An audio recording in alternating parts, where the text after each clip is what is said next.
Good day, everyone. This is Denise Belcher. I'm here today with a very special guest that we are so excited to have her with us in Teaneck in Focus.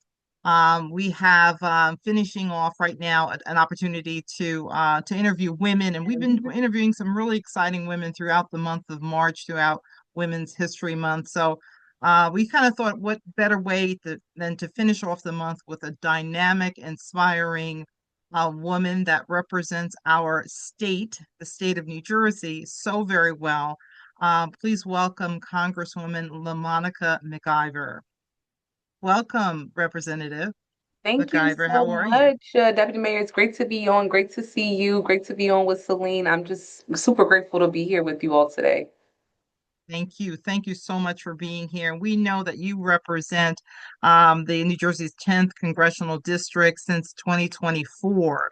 And one of the very first questions that I wanted to ask you is that, and you came from the local government in terms of, representing the city of Newark, and you ran such a wonderful campaign and was elected to Congress. What are your thoughts about, local elections? Because we represent right here in Teaneck, a local municipality. And what are some of your insights in terms of the importance of people being actively involved in local elections?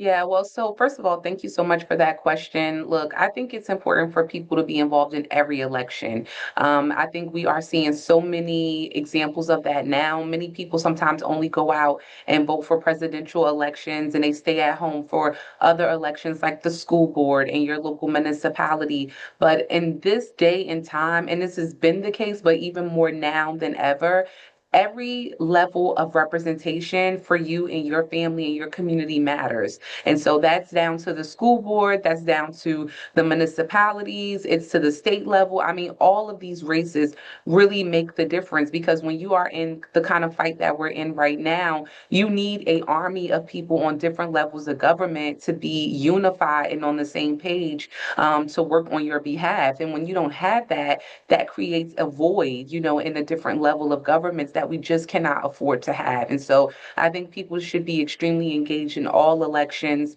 and involved and engaged. And I tell people all the time, your civic involvement doesn't start and end with your vote. When you going up to the ballot box, your civic engagement is beyond that. You're holding people accountable. You're engaging in the things that they are doing. You're staying informed about the things and the policy decisions that they are making because these are things that are impacting your family. Like you don't have the ability to wait, 2 to 4 years later and say, look, you didn't do what I wanted you to do. It's like, no, you should have gave me a call literally a week into office to tell me, look, this is what I want you to focus on, which is important to me and my family and my community. And that is why we have these different special interest groups and lobbyists who are out there, lobbying and meeting with different elected officials to lobby off the things that matter to the people that they represent. And we have to get regular working class people to learn how to do that as well. Excellent, excellent. And I know that you sit on the small business and Homeland Security committees, and that's I'm sure a lot of work that you do, in particular small business or economic empowerment and so forth. But what would you say are like the top two or three issues that we're facing right now in terms of our community, in terms of we just this past weekend had the No Kings protest in town, which hundreds and hundreds of people showed up for. So what would you say are the two or three most important things that we are facing, as a community, as a nation? I mean, well, two is bare minimum, but I would say because I have to only pick two, one would be definitely the threat against our democracy, right? Our liberty, our freedoms that we are seeing coming out of the White House. Every chance you turn, we see, our Constitution being challenged. We see our democracy being stripped away from this White House and this Republican-led House and Senate. And it's problematic, and that should concern everyone, no matter what side of the aisle you're on, whether you're a Democrat, Republican, or independent, or you don't even care or know, it should matter to you, that that is happening. I think the second piece for me, and especially in my district, affordability is a big issue. No matter what you're talking to people about, I can be in my most wealthiest city, talking with moms, suburban moms, about how childcare is just so expensive that they have to stay at home all day, with their kids because the job or activity they were doing just wasn't meeting the cut versus the bill for daycare. Then I come down to my most urban cities, and they're, struggling with affordability for housing. They're struggling with affordability for food. And now you got to deal with gas prices and healthcare. And so just affordability across the board. People are struggling to be able to survive and live right now, no matter what walks of life they are currently in. It is a hard time. And we have a government and a president basically that does not care about making our lives better here in America, which he said he would. And we just have not seen that yet. 100%, 100% in terms of that. I mean, and we all know, we say this often, that representation matters, and you being the first Black woman to represent New Jersey's 10th district, what does that responsibility mean to you on a daily basis? Well, one, this seat that I am holding was held by a father and a son for over 34 years. And so I am the first person, not only the first Black woman and a mom to represent this seat, but I'm also the first person that doesn't have the last name Payne to represent this seat, which they are two giants that I really stand on the shoulders of and have to walk in their shoes, but with stilettos on instead, to do this job. And so it means a lot for me. I think in this moment of time that we're in, it means a lot as a Black woman, as a young Black woman, because Black women are under attack in this country right now. Over 300,000 Black women have lost their jobs.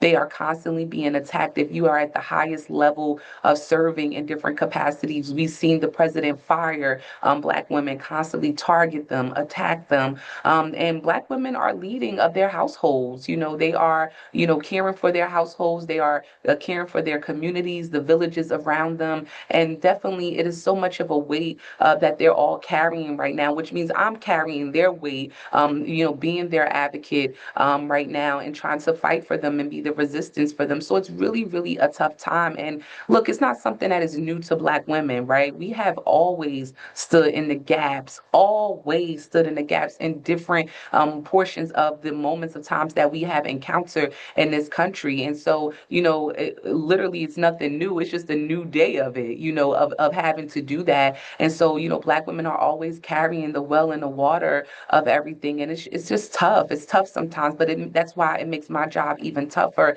and more significant for what I represent. I tell people it's not just about LaMonica McIver, like, a little Black girl from the city of Newark. It's about all of the women that I have to represent and make sure that I am going above and beyond to be their voices. And you truly represent them well, with a lot of courage and character, especially you doing just your job in terms of overseeing ICE detention houses and different things that you've been called to do. So I would say one of my last questions to you would be, what message do you have for young Black women and girls who aspire to leadership and aspire to serve in public service? So, first of all, thank you so much for that question. I know that the times are rough. You're watching a lot of, negative things, air out around us. We turn on the news just to, get the weather for the day, and you're literally hit with, another gut punching thing that is happening in this country. And it's tough. It's a tough time. And I even I look at it for myself and I say, oh, this is so crazy. This is so tough. But then I think about all of the Black women and women in general who've come before me and before us in our time and really been in the gaps for why we have the freedoms and the abilities that we have right now and the opportunities that we have in this moment. And I think to myself, like, who am I to be weary in this moment or to give up in this moment because of all of those women who've done so much for me to be able to walk in the halls of Congress. I mean, I think about Shirley Chisholm, where things could not have been easy for her at all. She didn't even have a black woman to turn to say, like, girl, is this for real right now? She didn't even have that. Like, so the fact that, that I would even get weary in this moment, I have to, course correct myself, take a deep breath, inhale, exhale, and really get back to it. And so I would say to young black girls, look, find your voice, find your place, and go on with it. Push forward in it. I think many women, black women, are trying to find their space and their lane of where they need to be. And I wouldn't limit to what your lane and space is, but find it in this moment and really capitalize off of it and drive hard. And then we need you. I need you to really do that. I feel like the more black women we can get to rise up and really get into the forefront on different levels and different sectors of everything really makes the work easier when we're all together and doing it. And, we've been having this conversation about the 92% since, VP Harris lost, right? And all of us have been so exhausted and depressed, from watching that happen to us when we came out and we did what we were supposed to do. Like, we delivered, for her. And I know that's been difficult, but we can't we had to cry about that, and now we got to get back in the game. Like, because at the end of the day, if we don't get back in the game, we don't know what is going to be the end result, of this country, especially when it's about our children, about our grandchildren, about our sisters and our communities. And so it's just time for us to get back in, and it's time for young black women to really get in and engage. I meet a lot of young black women. When I say young, I mean like under 40, right? This is not like an under 18 thing. This is an under 40 of women who are wives, who have children, who are leading their households. And they tell me all the time, like, look, I don't really be doing the politics, and I'm like, yeah, but the politics be doing you. And this is the way that is doing you. And I think when you point out to people how their situations are empowered by politics and policy, they have a different perspective then of why they need to engage a little bit. Like, I don't encourage people to have a PhD, in political science to engage, but I do expect for you to know the basics and understand how these things are hurting you and hurting your children and hurting your family, or vice versa, how they help, so that you're engaged, more informed and engaged to make, intellectual decisions about who represents you, and the decisions you should be advocating for. So that is my message to folks. Once again, I know it's hard, take a pause, take a break when you need to, tune into some Netflix, but then the next day you got to get back into this thing because we just cannot afford to sit it out. I just want to say, I want to Absolutely. thank you so much for that message that you just gave to us and all the young Black girls and young Black women. You said under 40, but over 42, you are representing us. And we see you as not only a leader of Jersey or in Jersey, but a leader of the nation. And because everyone is watching, and I thank you for that. And one thing you said about civic engagement and civic involvement, and this is why that Miss Belcher and also Dwayne Harley and I, we have Teaneck in focus because we want our community to be not only listening, but engaged and involved. And sometimes they say, well, where do we look for that? Well, you know what? Right here is where you look. And thank you so much for being on and also being a representative for us and for that 92% who might be still be sipping that tea. Mm, However, we need to get back in there. that's And right. Yeah. we appreciate that word. That's right. No, and thank you for Absolutely. all that you all do. Look, I know I don't represent Bergen County, but we're all Right. in this thing together. We all have to be bound together. So, just thank you for having this type of platform where residents can engage and can learn more and get factual information about what is happening in their community, and what's happening today in this country.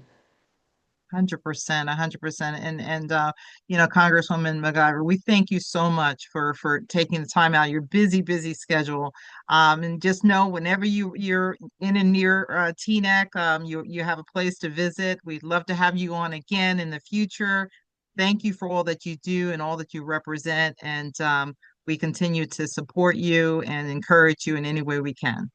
Thank you so much. It's so great to see you, ladies, and I hope to see you soon in person in Teaneck. Right. Yes. Thank you. Have a great day. You're welcome. Bye. Take care.